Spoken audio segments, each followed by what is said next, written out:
Дараагийн мэдээг танилцуулъя.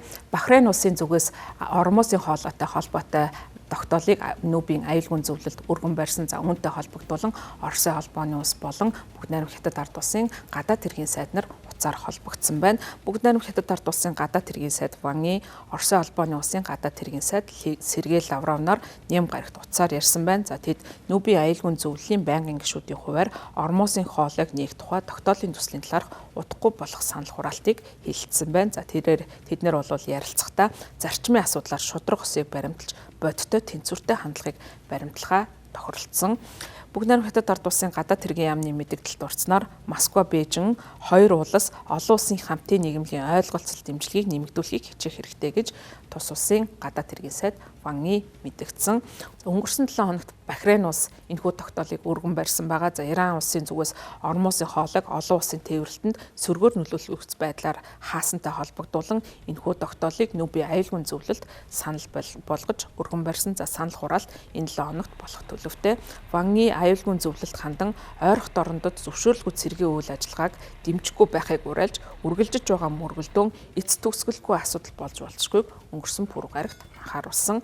Сауди Арабын нэгдсэн Эмират, Кувейт, Катар, Ирак, Ираныг дэлхийн зах зээлтэй холбодог Ормосын хоолой нь дэлхийн газрын тосны худалдааны ойролцоогоор 20 гаруй %, шингэрүүлсэн байгалийн хийн 20%, бордооны худалдааны бараг 30%-ийг тээвэрлэх гарцуулдаг. За Бүгд найрамд Хятад ард улсын хувьд газрын тосны импортын 45%, шингэрүүлсэн байгалийн хийн импортын 20% нь Персийн булан болон Ормосын хоолойгоор дамжин тус улсад хүрдэг юм байна. За үүнтэй холбогдуулан Ванги хэлэхдээ Ормосын хоолой дахь далайн тээврийн асуудлыг шийдвэрлэх үндсэн шийдэл нь аль болох хурдан гал зогсоох явдал гэж хэлсэн.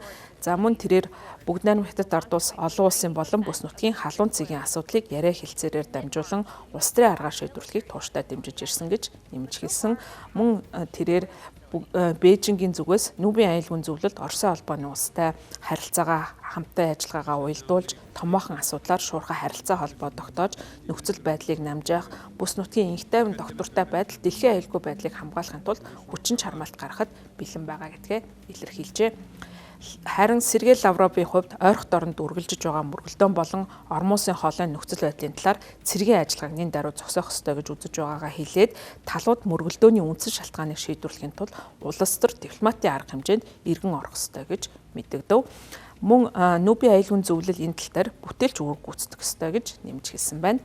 Оросын холбооны улсын гадаад хэргийн яамны мэдээлэлд дурснаар Оросын холбооны улс болон Хятадын хамтын ажиллагааг олон улсын янз бүрийн форум за ялангуяа Нүүбийн хүрээнд бэхжүүлэх асуудлыг хэлэлцсэн. За түүн дотор Бүгд найрамд Хятад ард улс болон Оросын холбооны улс дэлхийн хэмжээнд ихэнх асуудлаар санал нэгдэж байгаа нь онцлогтой. За түүний дотор Америкийн нэгдсэн улс Израилийн Ираны эсрэг явуулж байгаа үдэн хатгалахтай холбогдуулан Ираныг тойрсон нөхцөл байдал ижил байр суурьтай байгаа. За үүндээ бол сэтгэл хангалуун байгаа гэдгээ илэрхийлсэн байна. За Америкийн нэгдсэн улс болон Израилийн зүгээс 2 дугаар сарын 28-нд Иранд хамтарсан товтлогоо эхлүүлснээс хойш тус бүс нутагт дайсагнах үйл явц улам бүр нэмэгдэж байгаа. За тухайн үеийн удирдагч Аятолла Хоменей зэрэг тус улсын цэрэг болон улс төрийн томоохон удирдагчдыг хөнөөсөн асуудал бол бий болж байгаа. За мөн Тегераны зүгээс ч гэсэн хариу арга хэмжээг авч Израиль болон Америкийн нэгдсэн улсын цэргийн байгууламж байрладаг Йордан, Ирак, Персийн булангийн орнууд руу чиглэсэн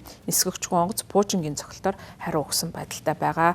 За мөн Иран улсын хувьд Ормосын хоолойгоор дамжин өнгөрдөг хөлөг онгоцны хөдөлгөөнийг хязгаарласан байдалтай байгаа нь дэлхийн эдийн засаг болон аюулгүй байдал цөрөг нөлөөллийг авчирч байгаа. За үүнтэй холбогдуулан Нүүбийн аюулгүй зөвлөлөөс тогтоол батлах шаардлагатай гэж зарим улсууд үзэж байгаа учраас энэ асуудлаар анхааралтай харилцан байр сууриа уялдуулахаар Бүгд найрамд Хятад ард улс болон Оросын холбооны улсын гадаад хэргийн сайд нар харилцан тохирсон байна.